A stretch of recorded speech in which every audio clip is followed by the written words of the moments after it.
అంగన్వాడీ హెల్పర్లకు పాత పద్ధతిలోనే ప్రమోషన్ కల్పించాలని Telangana anganwadi teachers and helpers CITU union రాష్ట్ర అధ్యక్షురాలు కె సునీత అన్నారు.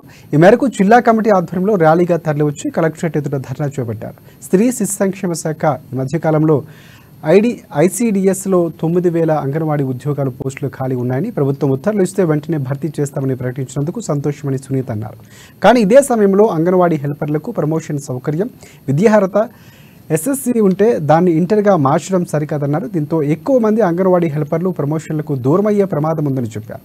ప్రభుత్వం తీసుకున్న నిర్ణయం వల్ల రాష్ట్రంలోని అంగన్వాడీ హెల్పర్లు తీవ్రంగా నష్టపోతున్నారన్నారు.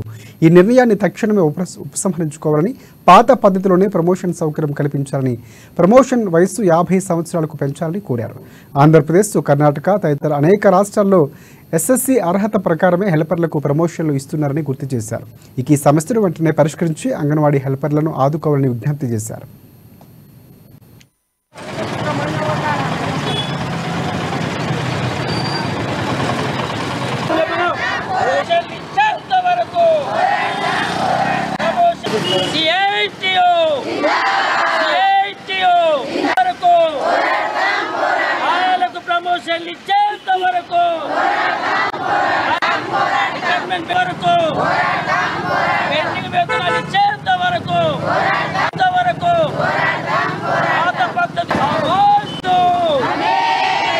రోజు రాష్ట్ర వ్యాప్తంగా సిఐటియు ఆధ్వర్యంలో ఆయమ్మల ధర్నా జరుగుతూ ఉంది.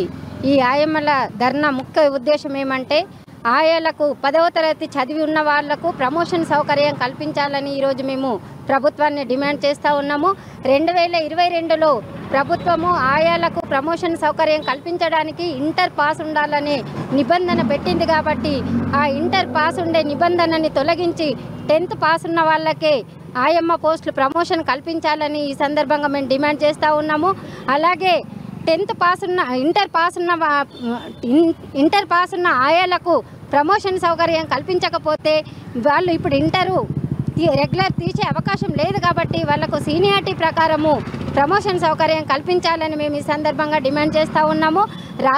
రాష్ట్ర ప్రభుత్వం మొన్ననే అంగన్వాడీలో 9,000 పోస్టులు భర్తీ చేయడానికి సిద్ధమైంది. కాబట్టి చాలా రోజులకు ఈ పోస్టులను భర్తీ చేస్తుంది.